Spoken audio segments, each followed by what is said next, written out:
दोस्तों नमस्कार। आप सबका सारांश के मंच पर स्वागत है, वंदन है, अभिनंदन। आपसे गुजारिश है कि मेहरबानी करके इस चैनल को सब्सक्राइब ज़रूर कर लीजिएगा तथा इस वीडियो को लाइक करना और शेयर करना हरगिज़ मत भूलिएगा। हम इसके लिए आपके आभारी रहेंगे। इस वीडियो में दोस्तों एक अत्यंत ही अलग दृष्टिकोण अपनाने का मैं आपसे निवेदन करूंगा। आइए उस अलग दृष्टिकोण से इस घटना को देखते हैं और इस तरह की घटनाओं से का जो अनवांटेड इफ़ेक्ट हो रहा है हमारे समाज पे, हमारे सिस्टम पे, उसको कैसे रोका जाए, इस पर थोड़ा विमर्श करते हैं। मुद्दा है कॉकरोच जनता पार्टी यानी CJP। दोस्तों, ये कॉकरोच जनता पार्टी तथाकथित छात्रों का व्यंग्यात्मक राजनीतिक आंदोलन है।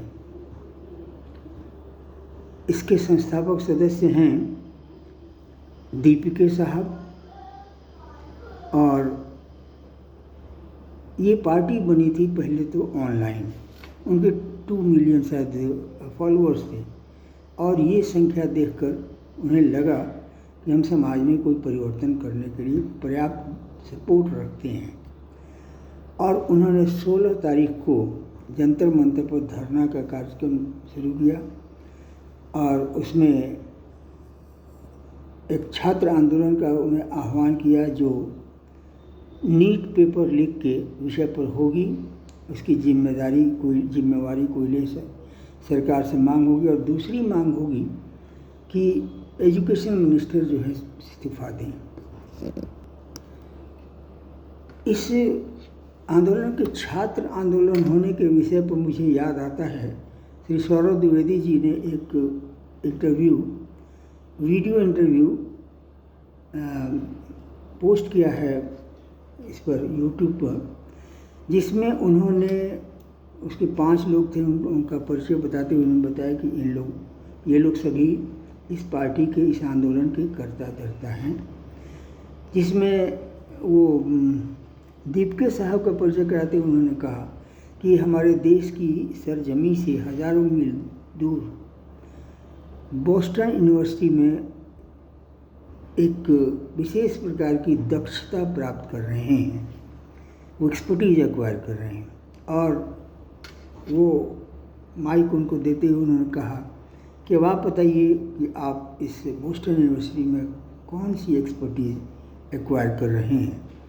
इस पर उन्होंने स्पष्ट किया बातों को कि देखिए, मैं अभी इसका छात्र नहीं हूँ, मैं इसका छात्र था। यहाँ मैं कहना चाहता हूँ कि ये एक बात ही नहीं, अभी और बातें सामने आएगी कि यह छात्र आंदोलन है या राजनीतिक मंसूबों से किसी नौजवान का आंदोलन है। अब आइए, पहली बात मैं ये सोचना चाहता हूँ या जानना चाहता हूँ कि क्या यह आंदोलन है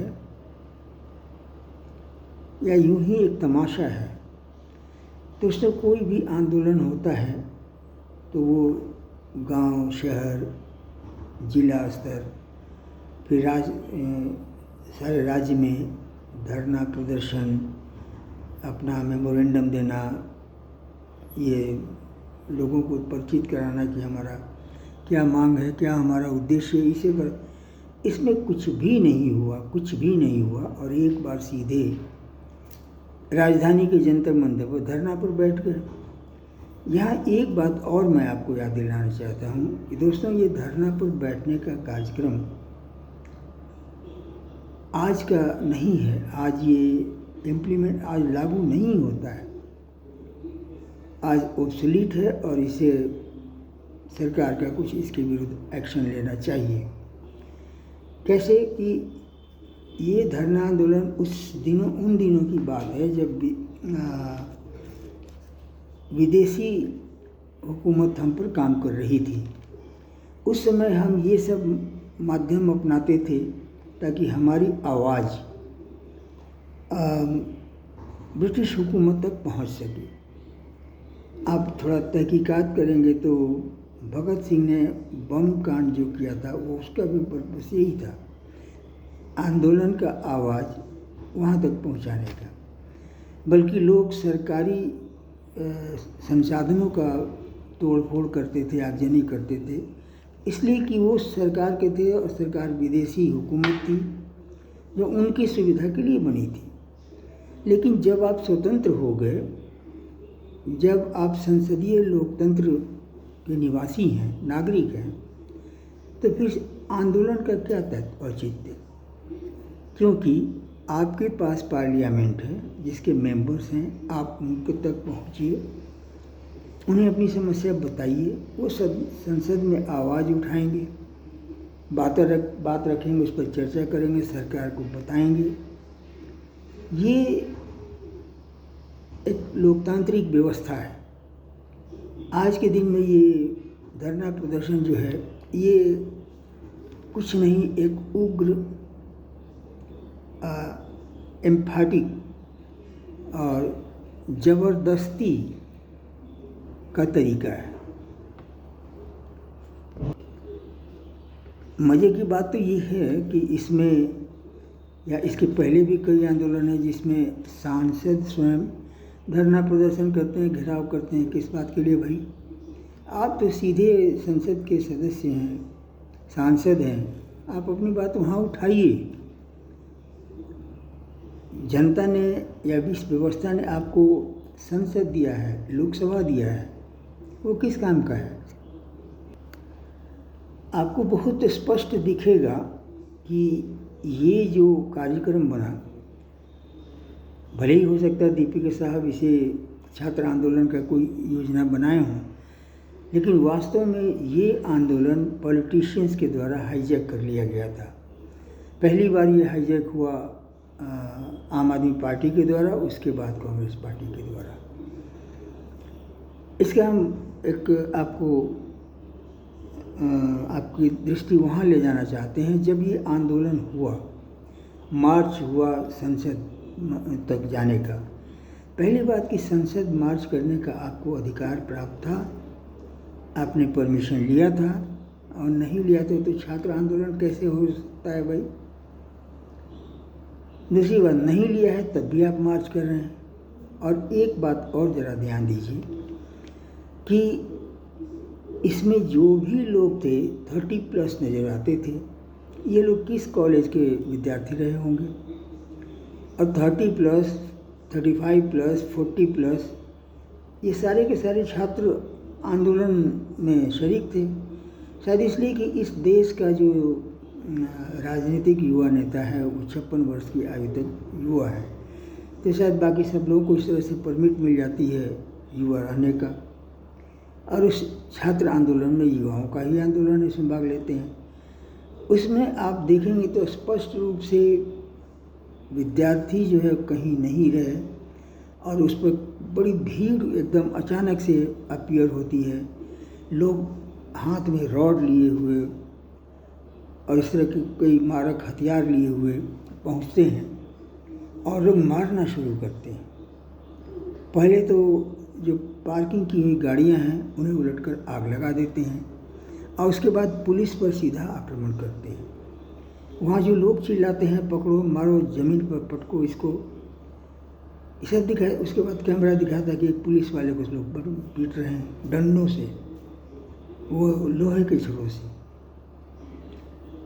अंततः ये दोस्तों की 1000-1500 की भीड़ ने 120 से लेकर 150 पुलिसकर्मियों को, जिसमें IPS ऑफिसर्स भी थे, उन्हें अस्पताल में भर्ती करा दिया। क्या ये लोग छात्र हो सकते हैं? क्या छात्र इतना बोल्ड होते हैं या हो गए हैं आज? बिल्कुल नहीं। ये अवांछित तत्व हैं, और ये इसीलिए कह रहा हूँ कि आंदोलन हाईजैक कर लिया गया है। इसके बाद आता है LOP साहब का रोल, यानी कांग्रेस पार्टी का रोल। कांग्रेस पार्टी खड़गे साहब के जन्मदिन का आयोजन होता है, वहाँ पर लोग आयोजन में आते हैं, वहाँ रुक जाते हैं, और अगली सुबह में प्रधानमंत्री का निवास जो वहाँ से पैदल मार्च कर देते हैं प्रधानमंत्री की। काफ़ी देर बाद जब वहाँ की सुरक्षा व्यवस्था होश में आई कि ये लोग आखिर हैं कौन और क्या चाहते हैं, तब उन्होंने मोर्चा संभाला और जब पूछताछ हुई तो उसमें उन्होंने कहा कि हम ये धरना देने आए हैं पीएम के आवास पर। वहाँ से उन लोगों की गिरफ्तारी हुई और उसके बाद जहाँ पहुँचाना था वो पहुँचा दिया। And in this way this movement was hijacked by Congress party. अब दो बातें और सुन लीजिए। जब भारतीय जनता पार्टी ने अपना संदेश वाहक भेज करके मिलने के लिए नड्डा साहब बैठे हुए थे, तो जब दो लड़के जिसमें दीपिके साहब थे और एक उनके मित्र थे, जब वहाँ पहुँचे तो नड्डा साहब ने अपना आवभगत की बातें की और उन्होंने कहा कि आप हमें मांग पत्र दे दीजिए। और दोनों एक दूसरे का चेहरा देखते हैं कि मांग पत्र ये क्या। तो कहे कि देखिए मेरी मांग है, इसे कहे कि नो वर्बल सबमिशन, आप मुझे लिखित मांग पत्र दीजिए। ये दोस्तों उनके पास नहीं था। ये कैसा छात्र आंदोलन था जिसकी कि मांग पत्र जिसके पास नहीं था। इस आंदोलन का मकसद था पुलिस को पीटना, जलाना, मारना। और इतनी ही सिमिलरिटी आपको मिलती है जब वहाँ के पीएम रेसिडेंस के जो ऑफिसर मिलते हैं एलओपी साहब से, वो मांगते हैं कि मांग पत्र दे दीजिए। तो मांग पत्र वो तो नहीं, मांग पत्र नहीं तो फिर आप मांग क्या करते हैं।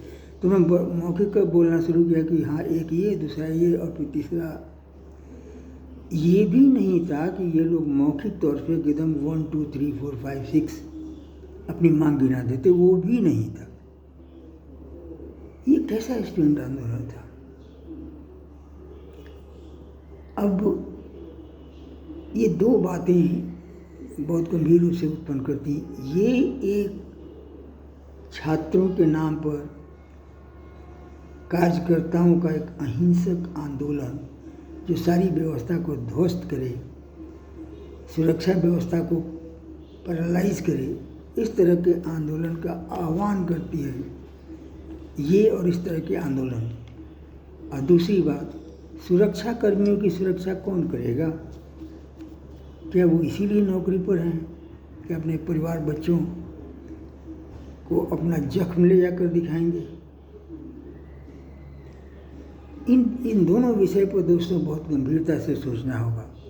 मैं कोई हस्ती नहीं हूँ, लेकिन इस देश के नागरिक के नाते, और मैंने बहुत छात्र आंदोलन देखे हैं। 1975 का जो छात्र आंदोलन था वो हमारे ही कॉलेज से शुरू हुआ था,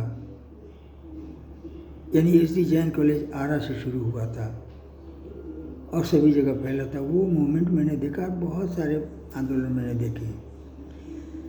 मेरा एक निवेदन है, आग्रह है।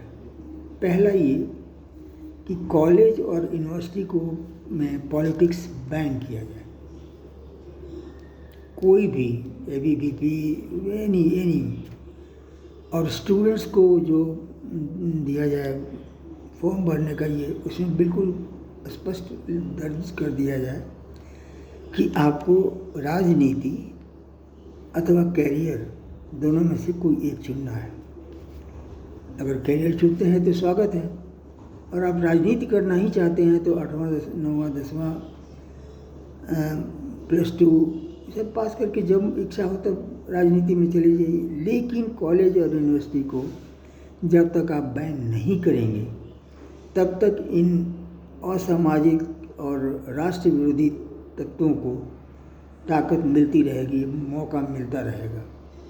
दूसरा निवेदन मैं करना चाहता हूँ, मेरे दिमाग में जो उपाय है वो ये कि सुरक्षा कर्मियों को अपनी सुरक्षा करने का अधिकार दे दीजिए। वहाँ के आईएएस ऑफिसर जो वहाँ माने मौका वारदात पर उपस्थित हैं, उन्हें फायर करने का पावर दे दीजिए, ताकि ये जो सुरक्षाकर्मी हैं असल में सरकार, इनके माध्यम से सरकार वहाँ पर उपस्थित है। तो किसी भी तरह का नुकसान प्राइवेट प्रॉपर्टी को हो या पब्लिक प्रॉपर्टी को हो या पुलिस बल को हो, पुलिसकर्मी को किसी तरह का नुकसान पहुंचाने की कोशिश जब की जाए तब फायर शुरू कर दीजिए, तब फायरिंग कीजिए और ऑफ कोर्स एनकाउंटर के तरीके से कीजिए, पैर में गोली मारिए या इस तरह का जो कुछ भी होता है, और इस हिसाब से एस्केलेट कीजिए ज़रूरत पड़े तो। उसके बाद मैं आपको भरोसा दिलाता हूँ एक भी आंदोलन नहीं होगा और कोई भी राष्ट्र विरोधी ताकतें इसमें नहीं हो पाएंगी। और FCRA का तो वो चल ही रहा है, जिससे कि ये सब लोग श्री विहीन हो जाएंगे। मुझे लगता है ये है, इस पर आप लोग ज़रा सोचें और इसे शेयर करें और इस पर बल दें, इसका अनुमोदन करें। जय श्री राम।